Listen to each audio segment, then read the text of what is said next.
কিছু সময়ের মধ্যে আমরা সবাই ব্যারাকে ফেরত আসতে পারবো। তারপরেও দেশের প্রয়োজনে আমাদের কিছু কাজ করে যেতেই হবে। আমরা দেশের শান্তি শৃঙ্খলা রক্ষার কাজে এখনও ডিপ্লয়েড আছে। 2024 সালে 20শে জুলাই থেকে আমরা এই কাজ করে যাচ্ছি, এখনও আছি। এখনও 16-17 হাজার তারা বাংলাদেশের 62টা জেলায় আছে। তো আমরা অনেক সৈনিক আমরা উইথড্র করেছি, বাট এখনও সম্পূর্ণ উইথড্র হয়নি। ইনশাআল্লাহ আমরা আশা করছি যে কিছু সময়ের মধ্যে আমরা সবাই ব্যারাকে ফেরত আসতে পারবো। তারপরেও দেশের প্রয়োজনে আমাদের কিছু কাজ করে যেতেই হবে, যতক্ষণ পর্যন্ত সরকার আমাদের চাইবে আমাদেরকে মাঠে থেকে বিভিন্ন কাজ করবো। যেমন এখন ফুয়েল ডিপোগুলোতে আমাদের ডিপ্লয়মেন্ট আছে। এরকম টাইম টু টাইম বিভিন্ন কাজে আমাদের হয়তো সরকারকে সহায়তা করতে হবে।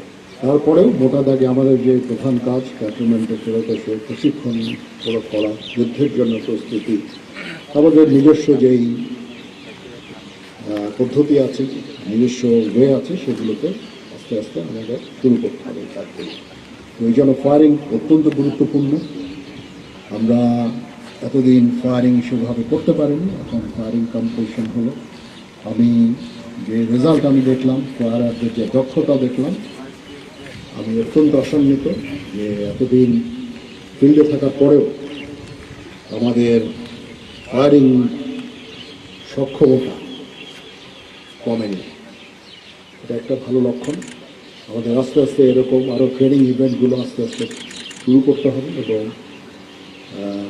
আমাদের যে কাজ প্রশিক্ষণ, যুদ্ধের জন্য প্রস্তুতি, সেনাবাহিনীকে যুদ্ধের জন্য প্রস্তুত রাখা, এটা মোরাল ঠিক রাখা, ডিসিপ্লিন ঠিক রাখা, সেই কাজগুলো আমরা শুরু করছি ইনশাআল্লাহ। আমি মনে করি যে প্রত্যেকটা ফিল্ড কমান্ডারের কাজ হচ্ছে প্রস্তুত, ফিল্ডে ট্রুপদের সাথে ইন্টারাকশন করা, তাদের সাথে ট্রেনিংয়ে থাকা, তাহলে ট্রেনিংয়ের মান অনেক উন্নতি হবে।